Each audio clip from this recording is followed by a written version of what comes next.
ఆదోనిలో మొహరం పండగ అత్యంత వైభవంగా జరుగుతా ఉంది. గ్రామ గ్రామాన మొహరం పండగకు సంబంధించినటువంటి ఎంతో గొప్ప ఏర్పాట్లు చేసినారు. అత్యంత విశేషం ఏమిట్రా అంటే ఆదోని నియోజకవర్గంలో మొహరం పండగ అనేది ముస్లింస్ ఎంత వేడుకగా చేసుకుంటారో హిందువులు కూడా అంతకంటే బాగా చేసుకునేటువంటి గొప్ప పండగ ఇది. మత సామరస్యానికి ప్రతీక లాంటి ఈ మొహరం పండగ నిజంగా చూడాలంటే రెండు కళ్ళు చాలవనే చెప్పాలి. చాలా ముస్లిం సంబంధించినటువంటి సంవత్సరం మొదలైన తర్వాత 10వ రోజు ఇది. ఈ 10 రోజుల కార్యక్రమం అంటే మనకి జనవరి 1 ఎలా వస్తుందో, తెలుగు వాళ్ళకు ఉగాది ఎలా వస్తుందో, అలాగే ముస్లింస్ కి అందరికీ కూడా మొహరం సంబంధించినటువంటి ఒక రోజు మొదలై మొదటి సంవత్సరం మొదలై ఇది 10వ రోజు. ఈ రోజు రేపట్లో ముగింపు కార్యక్రమాలు కూడా బ్రహ్మాండంగా జరుగుతా ఉన్నాయి. చాలా సంతోషంగా అనిపిస్తుంది అందరూ కలిపి పండగలు చేసుకోవడం. ఆదోనిలో మనం చాలాసార్లు ప్రత్యేకంగా చూస్తాం. ఏ హిందువులకు సంబంధించిన పండగలు వచ్చినా, ఏ ముస్లింలకు సంబంధించిన పండగలు వచ్చినా, క్రిస్టియన్లకు సంబంధించిన పండగలు వచ్చినా అవన్నీ మా పండగలే అని 3 మతాల వాళ్ళు కలిసి చేసుకోవడం అన్నది ఇది ఒక బ్రహ్మాండమైన సాంప్రదాయం. ఎంతో చరిత్ర ఉంది దీనికి. చాలా మంది అంటారు కమ్యూనల్ సెన్సిటివిటీ ఇక్కడంతా మా 2 మతాలు పెద్ద సంఖ్యలో ఉన్నాయి, గొడవలు పడతాయి, అవి ఇవి అని పెద్ద ప్రచారం జరుగుతుంది బయట ప్రపంచం అంతా కూడా. ఒక్కసారి వచ్చి మీరు ఆదోనిలో చూడాలి ఏ విధంగా హిందూ ముస్లింస్ అంతా కలిసిపోయి పక్క ఇళ్లలో ఉంటూ అదే వీధిలో ఉంటూ మీరు అక్కడ చూడండి. మొహరం పండగ ఏర్పాట్లన్నీ కూడా ముస్లింస్ కంటే హిందువులు ఎక్కువ చేస్తా ఉన్నారు. అక్కడ పూజలు చేసే దగ్గర కూడా హిందువులే ఎక్కువగా ఉన్నారు. అక్కడ మాలలు వేసే దగ్గర కానీ, ఇక్కడ డాన్స్ చేయడానికి రెడీ అయిన వాళ్ళు కానీ హిందువులు కొత్త బట్టలు కుట్టించుకొని గజ్జలు కట్టుకొని డాన్స్ వేసి రాత్రంతా రేపు పొద్దున దాకా ఎంతో గొప్పగా ఎంతో వైభవంగా చేసుకుంటారు. ప్రపంచం అంతా చూడాలి. ఎందుకంటే నిరంతరం మా హిందువులు ముస్లింలు గొడవలు పడతారు, వేరే వేరే అక్కడ వేరే ఇక్కడ వేరే, ఆ పండగ ఉంటే ఈ గొడవ, ఈ పండగ ఉంటే ఆ గొడవ అనే అబద్ధాలు చెప్పి దుష్ప్రచారాలు చేస్తా ఉంటారు ప్రపంచం అంతా.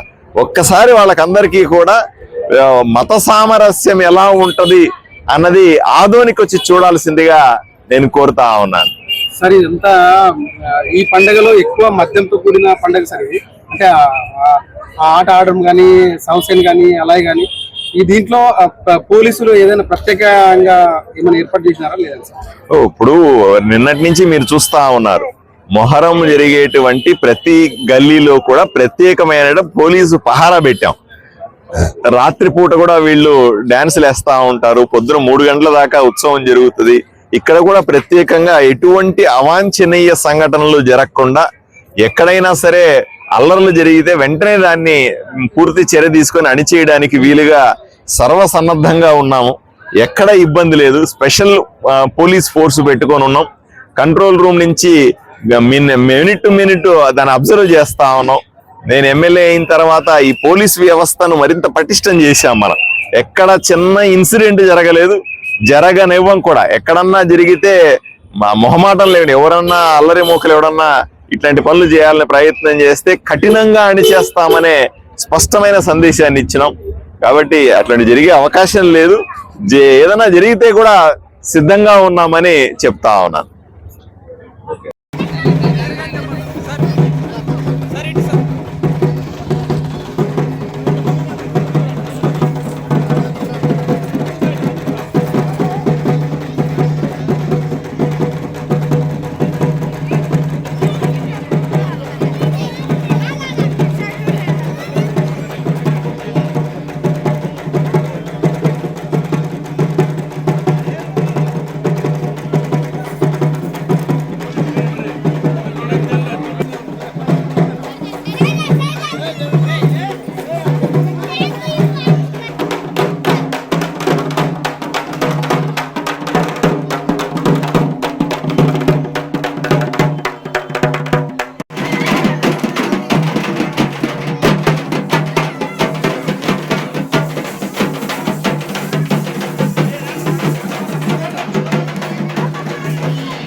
చెప్తే పదండి.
అమ్మ కొంచెం ఇట్లా రైట్.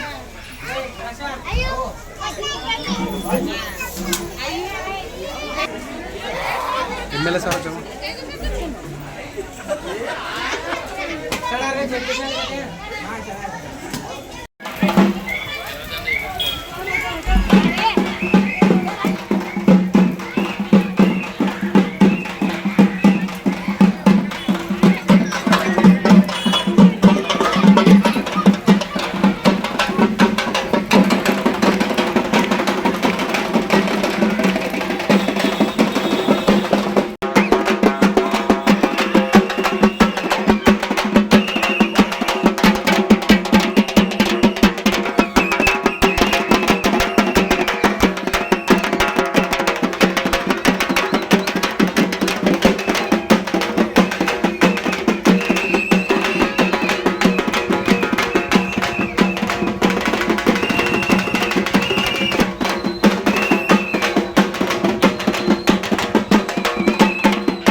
అదేమన్నా వెనక కొద్దిగా ఎట్లా ఆర్టిస్ట్